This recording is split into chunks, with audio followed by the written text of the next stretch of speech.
बोल बम बोल बम बोल बम बोल बम। जैसु जैसु जैसु जैसु बोला बोला शंकर भगवान की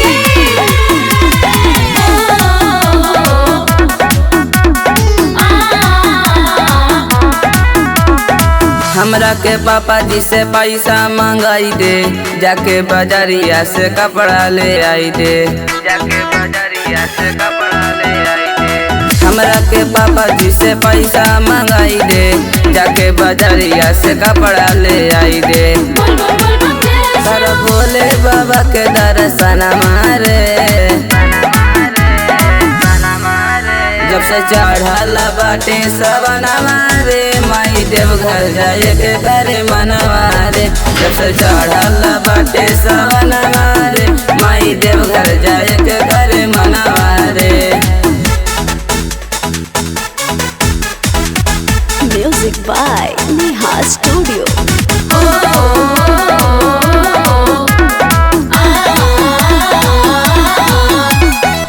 गाँव के कवनों के जात रही गाड़ी, वही पे चल जाए के सवारी।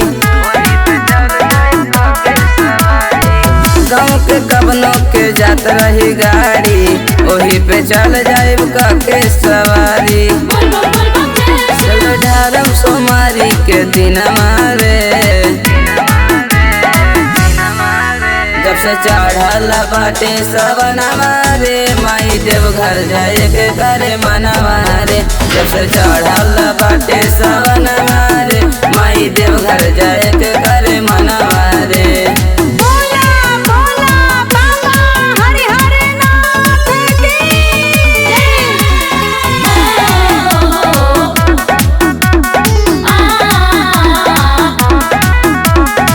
बनी न लइका भैनी होशियार रे, दिक्कत न होई माई कबनो हमार रे। बनी न लइका भैनी होशियार रे, दिक्कत न होई माई कबनो हमार रे। बोल बम बोल बम जय संस्कार निहोरा पवन मारे, जब से चढ़ल बाटे सवन मारे, माई देव घर जाए के करे मनवारे। जब से चढ़ल बाटे सवन मारे, माई देव घर जाए के करे मनवारे।